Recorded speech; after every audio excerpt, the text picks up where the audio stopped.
Aora, a world where mortals live, die, and are reborn through the turning of the wheel. The cycle of reincarnation watched over by the gods, and made possible through pillars of a mystical substance known as Audra. 5 years ago, you traveled from your home to the Deerwood, a nation that had waged war against the incarnated god of light, Aethys, resulting in his destruction. The country suffered from a plague of hollowborn, infants born without souls, that many believed was punishment for killing a god. In an ancient, secluded ruin, you witnessed a secret ritual that inadvertently transformed you into a watcher. One who can see and speak with souls.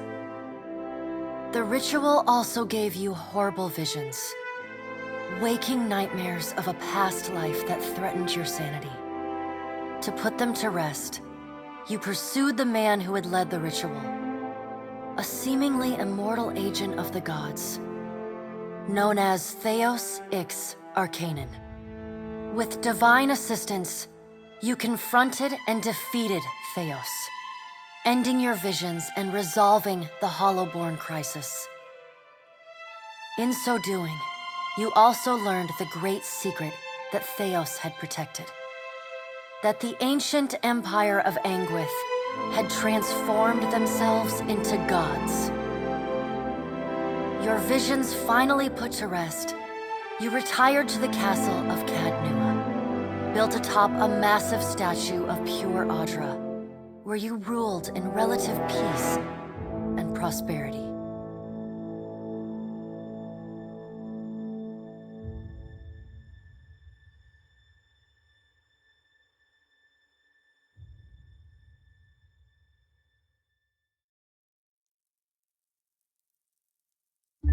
Made a nice story. You fixing up that old keep? Lifting the curse? Must have told it 100 times. But something got to gnawing at me. Thinking the spirits there weren't really at rest. That maybe the gods weren't finished with us.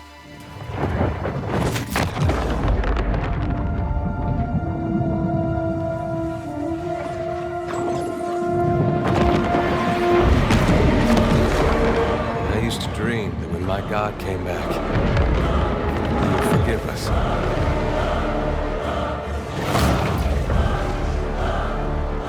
Last the troubled dreams. Sooner or later, we all have to wake up.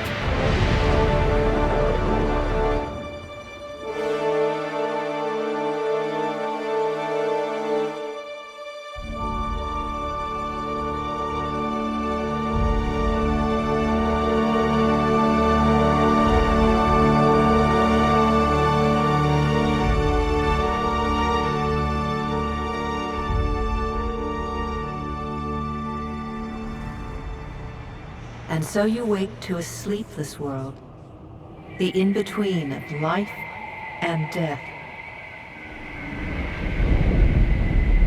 Follow your memories. You have been here before.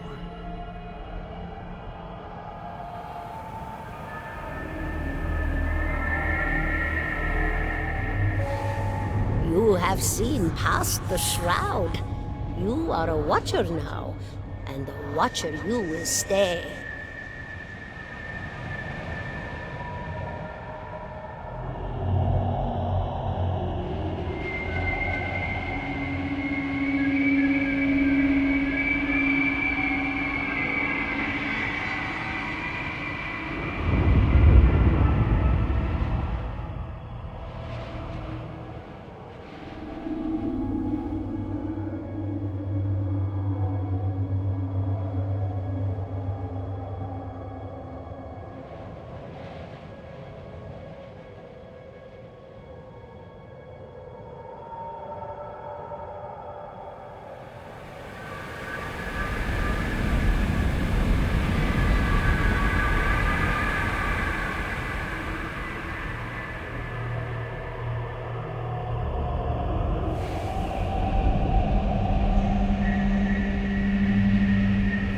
Watcher sees souls, knows their pasts, and the souls see them back.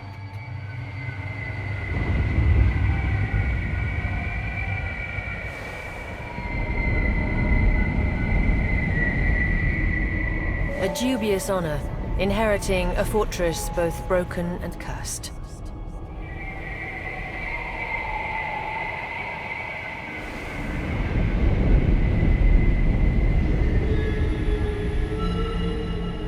What is a god? A higher power? A rewarder of good deeds and punisher of the wicked?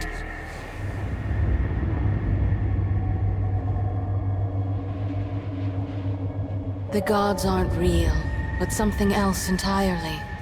Something created by people.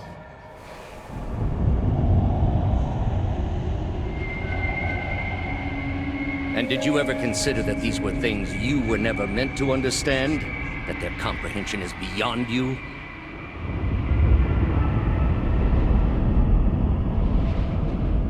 Let the world see. Let them decide what to do.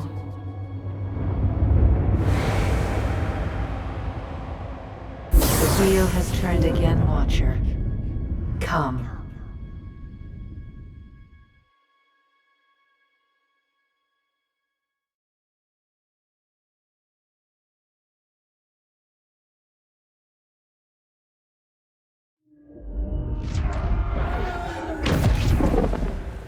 An aged dwarf shares this strange floating platform with you. His face is creased by so many wrinkles that his features lie buried amid shadowy pockets of skin.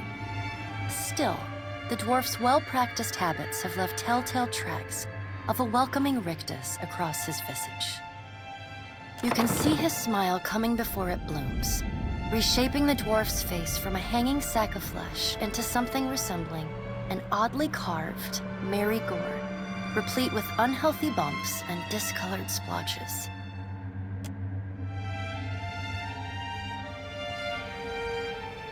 The creases of the dwarf's face tighten into a smile as he gives you a courteous nod.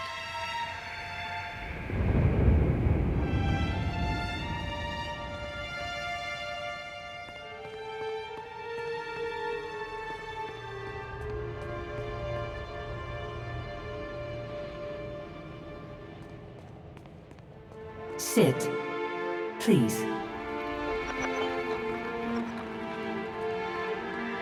Thank you for joining us, Watcher of Cadnua. The gaunt woman seated at the table is clad in time-worn black armor that seems too massive for her to move in. A pale, slender neck rises from the gorget, topped by a hollow face. The milky skin stretched across it is delicate and translucent, like parchment that has been scraped clean too many times. She is preoccupied with the arrangement of cards on the table between you. With each movement, her armor squeaks and groans as though bearing an incredible weight. She places a final card, gives a nod of satisfaction, and raises her eyes to meet yours. Your brush with the divine has drained you of your powers, fractured your memories. Look upon these cards. They represent the courses of your life. You alone know best how they flowed. Arrange them to fit what you remember.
Does everything appear to be in order?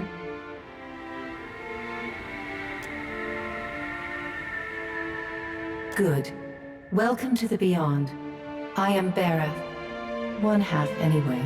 She points a finger in the direction of the dwarf who led you here.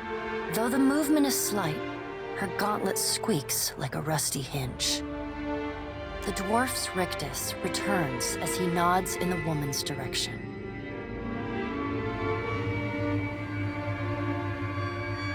Tell me, do you remember when we last met?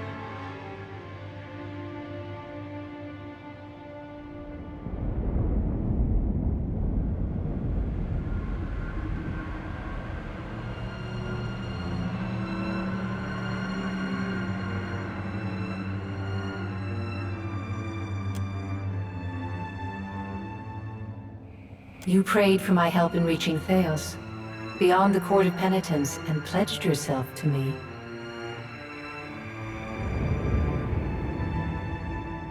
And though you could have broken your pledge when you defeated Theos at Sun and Shadow, you did not. Admirable. She delicately places a card on the table. A bell in a tower. Her fingertips slowly drag away from the card, faintly creaking as they retreat across the table.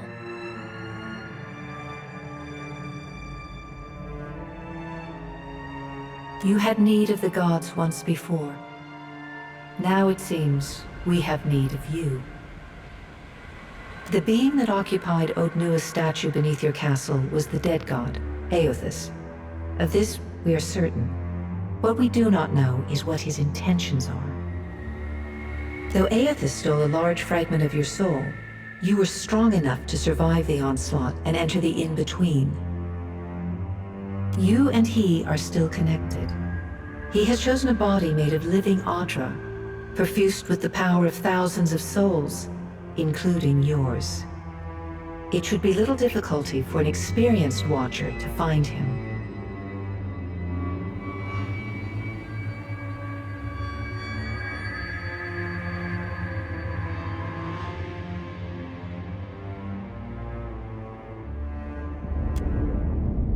No, but neither is your body truly alive. Your lungs draw breath, your heart pumps blood, but your flesh is as soulless as a hollowborn. That is, until I return you. She delicately places a card upright on the table. The art depicts souls flowing out of a pillar of Audra.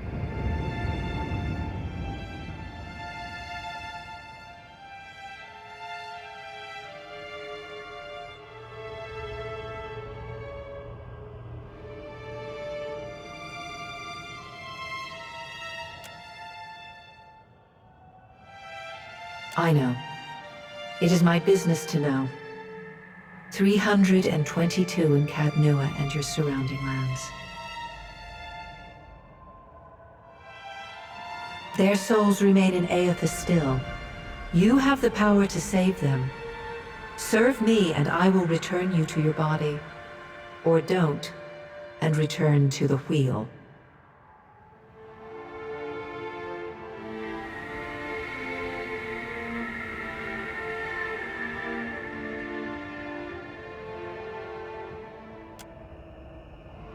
Good.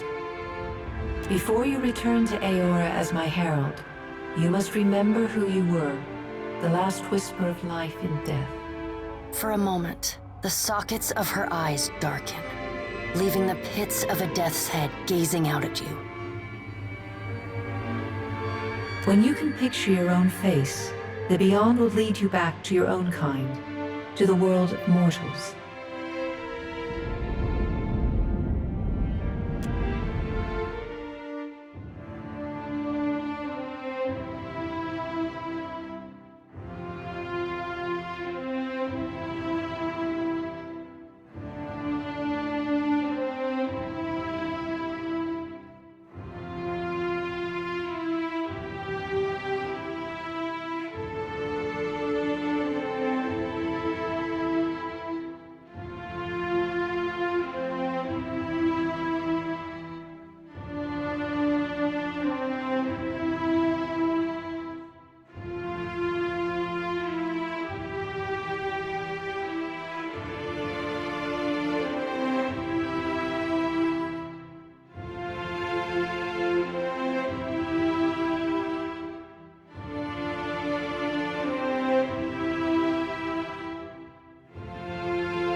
An aged dwarf shares this strange floating platform with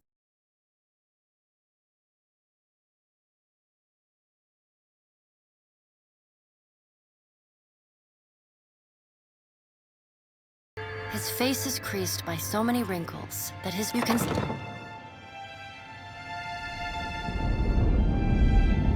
The creases of the dwarf's face tighten into a smile as he gives you a courteous nod.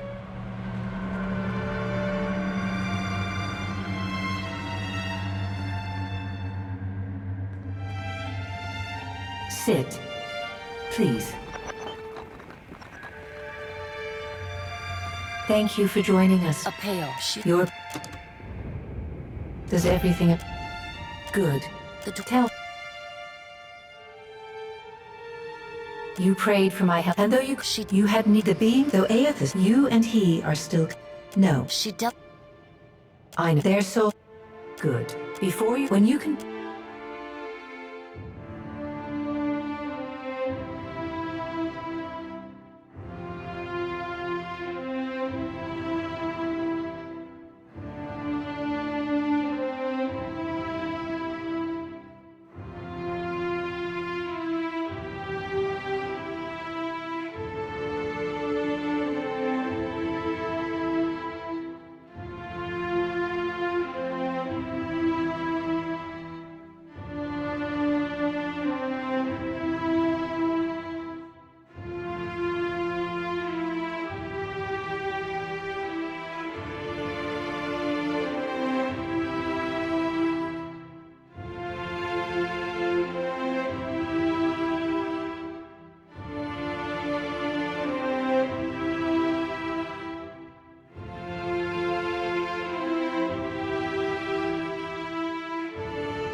Now I am leader of the... No prisoners! Show them how it's done! I'll take a peek. Yeah. Let's go! Out of my way! Somehow it always ends in bloodshed. Oh, what a love... Right beside you. Another for the Queen. Once more into the breach. This one's for Keyleth. I am your eyes and ears.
Go forth now, Watcher, as my herald.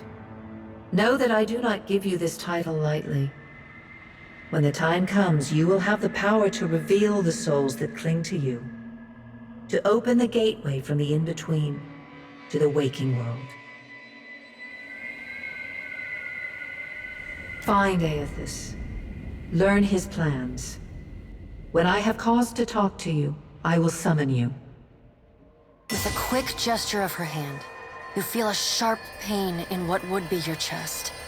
The pain continues, intruding deeper into your soul. Looking down, you see a small lump of darkness roiling within you. The darkness lingers there, but the pain abates and fades entirely within the span of a few seconds.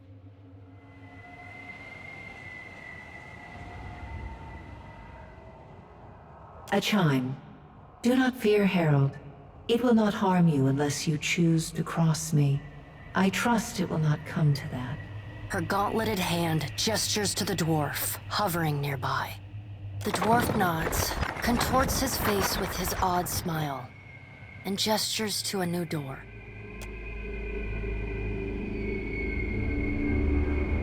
Time is not on your side, Watcher.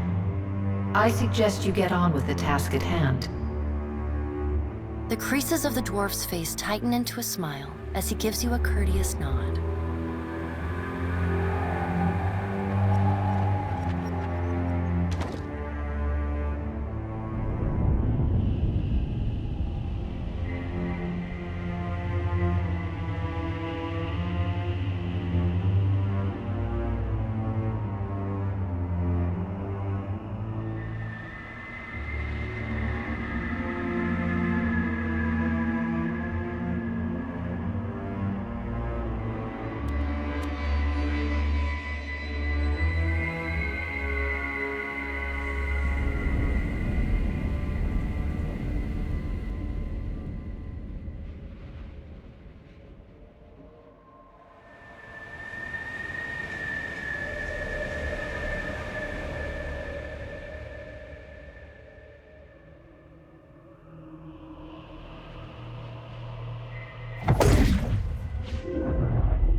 The return to your body feels like waking after a fitful drunken sleep.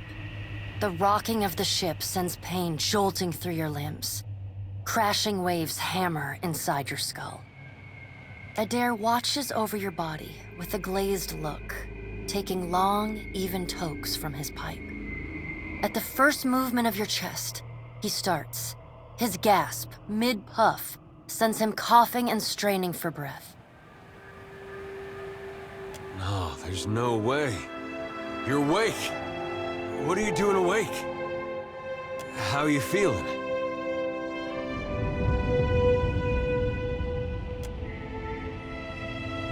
Alive's a big improvement. I hate to cast a pall over your recovery, but I'm afraid I have some bad news for you. The voice echoes from inside the bust. The remains of the steward of Cad Nua. Cad Nua has been destroyed. Aethys possessed the statue of Maros Nua and rose from the ground, consuming the souls of all nearby. It is only by the exceptional strength of your soul that you survived. And even then, just barely. The further Aethys withdrew, the weaker you became. We chartered this ship and followed him to the Deadfire archipelago. I know not how, but it seems he has retained a piece of your soul, and proximity to it has brought you back.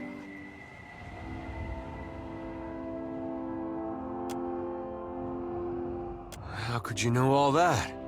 You've been faking on us. He pokes at your shoulder with one finger. Misfortune's brewing topside. Magrans fires the captain stirs.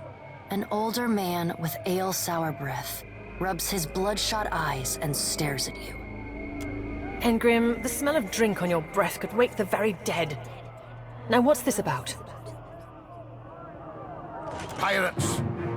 They're demanding parley with you, Captain. I know this is asking a lot, but you better arm yourself and get on deck. Should be some gear in there. He indicates a nearby wardrobe.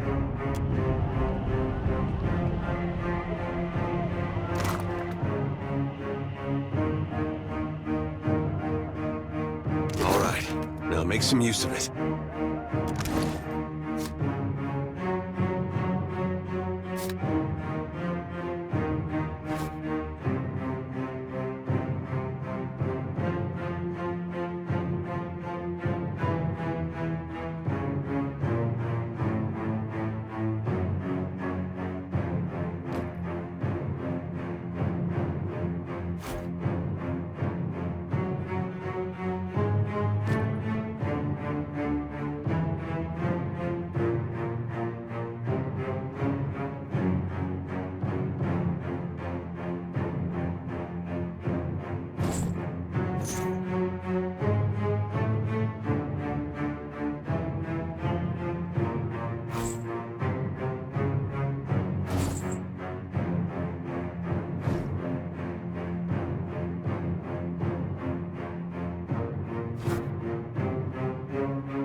The pirates of Deadfire are notorious.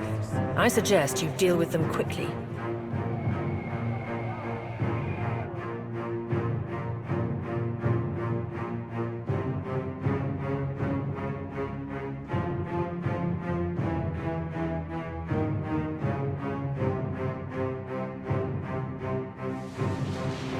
Well, what have we here? A little sloop? Lost and alone in the storm?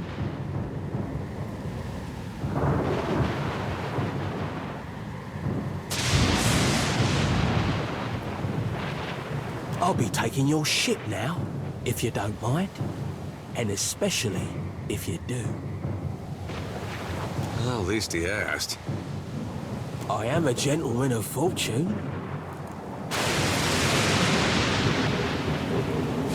Give her up easy, and I'll see you get a swift death. It'll be bloody and agonizing, sure. But at least it'll be quick.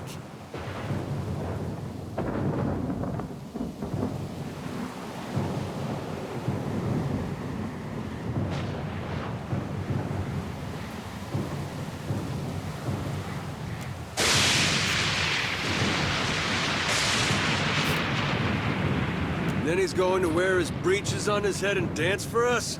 Did I hear that right? Aye, but the breeches are gonna be stitched from your skin. You got a smart mouth on ya. Careful. It'll get you killed faster than any blade. Listen up, mates. I'm off to spear me a bigger fish. One with sharper teeth like. I'm trusting you lot not to cock this up. Don't damage the sloop when you take it. Stay with the crew if you'd like, but don't bring me any prisoners. None that are alive. You heard, Benwith! After him!